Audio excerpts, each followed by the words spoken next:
आता लवकरच नवीन पालवी फुटणार म्हणून म्हटलं जुनी जे वेस्ट असलेले ब्रँचेस आहेत, फांद्या आहेत, त्यांना सगळं काढून टाकायचं आणि त्याचा खतासाठी उपयोग करायचा.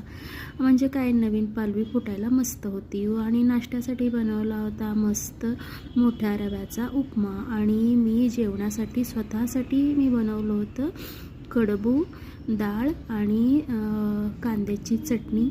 गरम गरम तुपाबरोबर मस्त लागते. आणि स्वयंपाकाची तयारी करून ठेवली थोडीशी, म्हणजे रोजसाठी चिंच आणि गूळ एकत्र शिजवून ते गाळून भरून ठेवते मी चिंच गूळ वापरण्यासाठी.